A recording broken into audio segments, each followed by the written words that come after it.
Saya bayangkan bahwa partai besar semacam PDIP sebetulnya diam-diam udah bikin survei internal bahwa kalau threshold dihilangkan, calon PDIP itu pasti kalah dengan calon Refli Harun Channel. Karena suasana udah berlangsung, bahwa orang menganggap bahwa biangnya adalah partai-partai besar ini yang ingin pasang barrier to entry itu kan. Jadi mungkin sekali PDIP juga bikin hitungan bahwa dia pasti kalah. Kalau dia berani kan PDIP kasih aja konferensi pers. Oke, kami partai yang kuat, kami tahu legitimasinya besar dan kami punya cap market, karena itu kami dinolkan pun kami bersedia untuk bertarung. Coba itu diucapkan. Kalau memang betul-betul partai besar dan berkualitas, ucapin itu. Golkar juga coba ucapin itu. Kan itu yang kita tunggu. Kalau mereka bilang mereka bona fide, ya udah bikin parameter yang jujur aja kan. Apa yang ditakutin? Kalau cuma kompetisi dengan 0% itu dia udah pasti menang. Jadi ini soalnya tuh. Jadi secara etis sebetulnya ini partai-partai yang pengecut itu. Ntar doang tapi nggak berani tarung.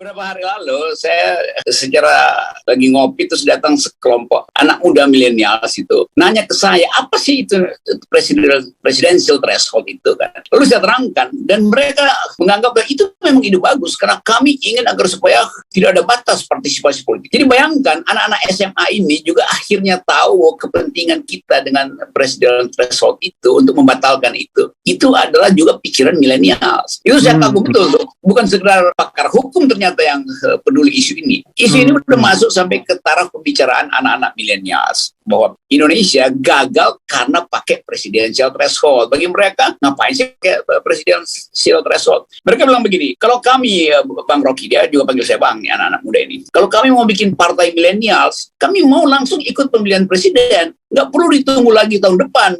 Kami mesti buktikan ikut presidential threshold. Jadi mereka justru yang ingin agar supaya direct demokrasi ini betul-betul dilakukan aja sekarang kan. Jadi itu pentingnya kalau kita ketemu anggota DPR, mungkin anggota DPR kaget-kaget. Bahwa justru pemilih muda ini atau calon pemilih baru di 2024 yang menghendaki presidential threshold itu nol. Ini kan satu upacara baru di dalam politik kita, bahwa inspektur upacaranya adalah millennials yang memerintahkan supaya presidential threshold nol. Nah, mereka ingin menghilangkan itu. Mereka nggak ingin menghilangkan presiden. Hanya threshold ya. Thresholdnya yang mereka ingin hilangkan. Dan itu masuk akal betul kan? Jadi Bung Rocky ya, kita tahulah bahwa presidensial threshold diterapkan memang dalam rangka hal yang buruk sebenarnya. Walaupun di wajah depannya kelihatan baik ya kan, memperkuat sistem presidensil ya kan, bahwa yang namanya presiden harus punya dukungan, yang akhirnya terbukti semua klaim itu tidak benar semua. Intinya adalah bagaimana cara mudah dan murah ya untuk memenangkan kontestasi presiden dengan menjamin bahwa lawan Anda cuma satu saja agar terjadi pilpres, karena kalau calon tunggal belum bisa karena nggak boleh borong semua. Nah sekarang di depan kita Bung Rocky ada DPR yang bisa mengubah itu, ada MK yang bisa mengubah itu, dan saya tidak menyebutkan yang ketiga karena yang ketiga bisa bisa ekstra nantinya. Tapi yang dua ini aja. Anda mau masuk jurusan yang mana? Dengan realisme, dengan realitas yang ada? Sebetulnya kita masih memberi benefit of the doubt bagi anggota DPR maupun Mahkamah Konstitusi untuk memperlihatkan bahwa mereka itu adalah promotor demokrasi itu. Kalau itu mereka lakukan, orang akan anggap bahwa Indonesia kendati ada di pintu kebangkrutan secara moral, secara demokrasi. Tapi kalau presidential threshold dihilangkan atas inisiatif DPR ya dengan segala macam cara, atau kemudian Mahkamah Konstitusi mengambil ide judicial activism dan menerima keterangan-keterangan yang pernah disodorkan, tapi kemudian ada novum, ada hal baru yang bisa kita ajukan. Jadi mestinya pembicaraan semacam ini juga didengar oleh Mahkamah Konstitusi. Karena kita akan tetap terus untuk mempersoalkan presidential threshold ini. Karena dia bukan sekedar soal teknis, dia adalah inti dari demokrasi dan inti dari sistem presidensialistik. Jadi Mahkamah Konstitusi harus memantau Refli Harun, Uceng, segala macam itu, Bivitri, karena sistem ketatanegaraan kita harus juga ditopang oleh kemampuan argumentasi akademis tuh. Jadi sebetulnya kemampuan kita ini yang ingin kita promosikan pada publik, bahwa kita tidak ingin mengambil keuntungan dari presidensial threshold yang kita buat 0 itu. Kita ingin justru menambahkan bagian baru pada millennials tadi, supaya mereka percaya bahwa kompetisi itu betul-betul fair. Kalau buat kita mungkin kita anggap ya udahlah itu masanya udah habis buat kita. Tapi tadi millennials yang bertemu saya, mereka ingin kompetisi fair. Jadi jangan ada barrier to entry. Nah, presidential threshold itu ada barrier to entry. Dan itu buruk bagi kekuasaan. Dalam bisnis juga kan buruk kalau ada barrier to entry. Jadi bagian ini yang ingin kita perkuat terus. Kita jadikan ini gerakan nasional anti presidential threshold. Dan saya kira makin tumbuh kesadaran itu. Saya kira DPD udah bagus. Beberapa partai yang tadinya juga masih ragu-ragu seperti PKS dan Demokrat. Saya bertemu dengan beberapa pengurusnya dan menganggap oke, kita akan berjuang untuk presidential threshold. Jadi ini berita baik bukan buat kita, tapi buat demokrasi secara umum. Iya, artinya Sobat Era sekalian ya, bagi Refli Harun dan Rocky Gerung, kalau presidensial threshold-nya 0, itu paling untung secara rohani saja. Secara material enggak.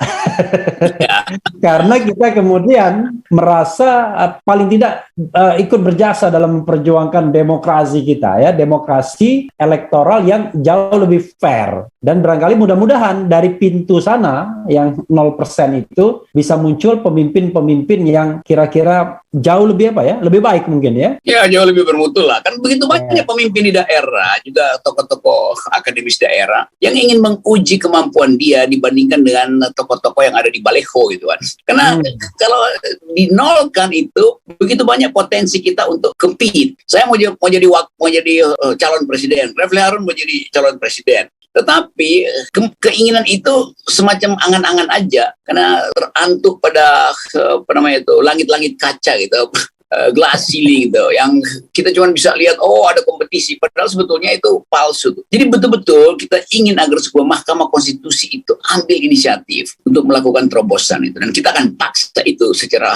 akademis dan secara argumen. Oke, Bang Rocky, berarti saya akan menagih Anda untuk berpartisipasi dalam 2 area. Kalau saya dalam 1 area, mungkin saya akan berpartisipasi sebagai seorang lawyer nanti di Mahkamah Konstitusi untuk mengajukan kembali. Nah, Anda saya harap berpartisipasi either sebagai nanti ahli atau sebagai pemohon. Tapi kalau sebagai pemohon, Anda kan cuma menyerahkan tanda tangan dan fotokopi KTP, selesai. Karena itu Anda harus menjadi ahli yang bisa menerangkan dari sisi akal sehat kenapa presidential threshold harus dihilangkan berdasarkan current situation. Kan kira-kira begitu. Betul. Karena kalau saya udah siapkan. Yang kemarin, ya. Udah.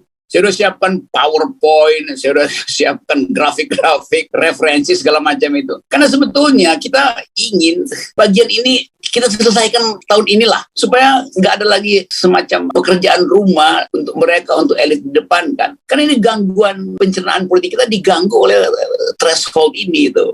Itu nggak benernya tuh. Bayangkan misalnya nanti kalau dia dibatalkan lagi oleh MK, orang frustrasi dan energi untuk berkompetisi hilang. Keinginan untuk membersihkan negeri ini tuh, ya kita ragu-ragu lagi akhirnya kan. Jadi cuman ini sebetulnya tuh. Tentu korupsi itu ya termasuk PCR gate kita akan lanjutkan. Tapi itu kan teknis yang bisa berubah-ubah tuh. Soal korupsi itu nanti ada kasus lain. Tapi soal presidential threshold itu mesti jadi konvensi ketatanegaraan. Presidential threshold itu adalah temuan paling bagus dari demokrasi, karena itu dia mesti kita jadikan konvensi, kalaupun belum bisa dijadikan dasar keputusan legal. Tapi secara manusia beradab itu ingin ada kompetisi yang betul-betul tidak terhalang. Nah, threshold itu kan menghalangi niat orang untuk saling menguji itu. Jadi inti etisnya kita kenali, dan karena itu semua yang merasa terganggu, mari kita sama-sama perbanyak judicial review itu dari semua daerah. Kan semua bisa lakukan judicial review kan, minta judicial review. Misalnya 100, 200, 300, 1000 judicial review. Saya bayangkan misalnya Muhammadiyah itu punya kira-kira 200 universitas. itu bisa bikin 200.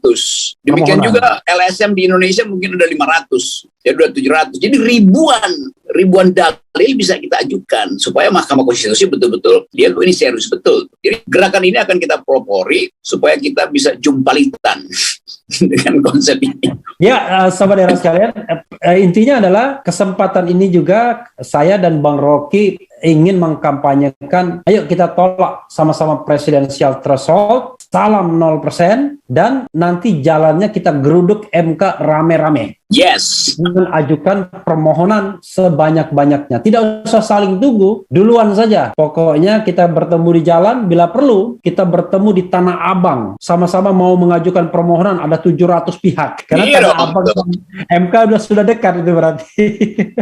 Tapi secara keseluruhan, percuma Pak Jokowi bilang, ya kenapa takut pada mural segala macam itu. Pak Jokowi sendiri nggak mau batalkan presidensial threshold kan. Dia nggak mau ngomong soal presidensial threshold. Padahal di situ intinya tuh. Jadi mestinya Pak Jokowi itu bicara soal-soal yang mendasar, soal presidensial threshold, bukan nyindir-nyindir soal mural segala macam. Itu nggak penting-penting amat. Itu besok juga bisa berubah. Lain kalau kita dengar Pak Jokowi tanpa teks dengan tatapan mata yang tajam bicara ke DPR agar supaya DPR ikut mendukung gerakan masyarakat yang dipimpin oleh Refli Harun untuk menghasilkan presidensial threshold 0. Nah, itu baru bermutu. Gitu. Begitu. Kalau itu Bang Rocky tidak perlu ngomong ke DPR, bisa langsung keluarkan perpu dia. Cukup mengubah satu pasal itu, yaitu pasal 222 di Undang-Undang nomor 7 tahun 2017. Selesai itu barang. Jadi saya bicara tadi jurusan yang ketiga, perpu. Tapi kita akan berpikir bahwa jurusannya ke MK. Tapi kalau seandainya ini di take over oleh istana, oleh teman-teman kita yang sudah di istana, yang sudah hatam sekolah demokrasi di society-nya sesungguhnya, kalau mereka take over itu kan sebenarnya mereka jadi pahlawan sebenarnya. Ya, paling tidak kita kasih ide pada Pak Jokowi, bikin drama dulu kan. Ngomong di DPR, lalu di ujungnya bilang, kalaupun kalian tidak ingin, saya masih punya satu senjata, itu perpu. Kan begitu kan, supaya jadi headline. Jadi cara gara-gara dulu dengan DPR, supaya kelihatan Pak Jokowi betul-betul paham tentang lika-liku politik gitu. Baru di ujungnya, ancam DPR, bahwa saya presiden mampu memakai pamungkas, itu keluarkan perpu. Hal yang biasa dia keluarkan untuk hal-hal yang menguntungkan dia aja tuh. Kalau menguntungkan kompetitor dia, mungkin dia berpikir 2 kali kan. Karena ini perpu yang akan menguntungkan kompetitor. Tapi kita tunggu keajaiban dari istana. Keajaiban. Ya, jadi bayangkan ya, hajat hidup orang banyak bukan hajat hidup elit, bukan hajat hidup Rocky Gerung, Refli Harun, dan semua yang orang ingin berkompetisi di dalam wilayah politik. Ini saja sulit direalisasikan. Padahal kalau presidensial threshold 0, ini rasanya tidak ada yang dirugikan karena Pak Jokowi sendiri kan tidak bisa nyalon lagi di 2024.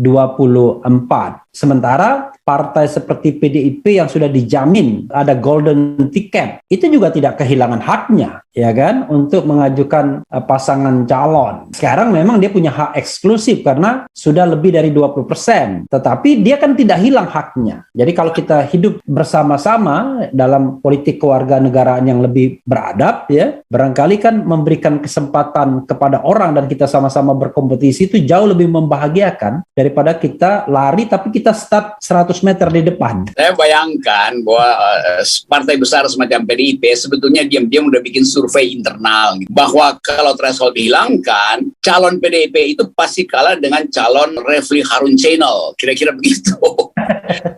karena suasana udah berlangsung, bahwa orang menganggap bahwa biangnya adalah partai-partai besar ini yang ingin pasang barrier ini, threshold ini, barrier to entry itu kan. Jadi mungkin sekali PDIP juga bikin hitungan bahwa dia pasti kalah kompetitor kalau dinolkan barrier itu, thresholdnya dinolkan. Demikian juga Golkar sebetulnya kan, karena memang nggak ada calon di situ kan. Kan kalau PDIP maju calonnya siapa itu? Kalau Golkar maju calonnya siapa? Wong partainya memang dapat surveinya di atas 10-15% itu, seolah-olah itu tiketnya tuh. Begitu ditaruh calonnya itu drop semua itu. Calon-calon yang ada di baliho itu cuma 0,0 sekian persen semua itu. Itu pun udah di margin of error-nya udah dikasih ke mereka tuh. Dengan margin of error, tambah error lainnya katanya bisa sampai 8% tuh perbedaan, bahkan belasan persen. Saya pernah baca katanya sampai 18% kalau dihitung. Saking errornya katanya apa namanya survei RP ya.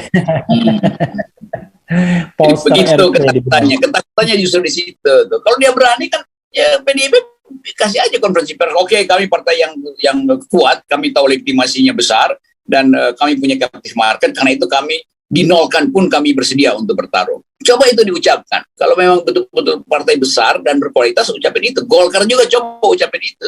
Kan itu yang kita tunggu. Kalau mereka bilang mereka bonafide, ya udah bikin parameter yang jujur aja kan. Apa yang ditakutin? Kalau cuman kompetisi dengan 0% itu dia udah pasti menang. Jadi ini soalnya tuh. Jadi secara etis sebetulnya ini partai-partai yang pengecut itu. Okay. Doang tapi nggak berani tarung.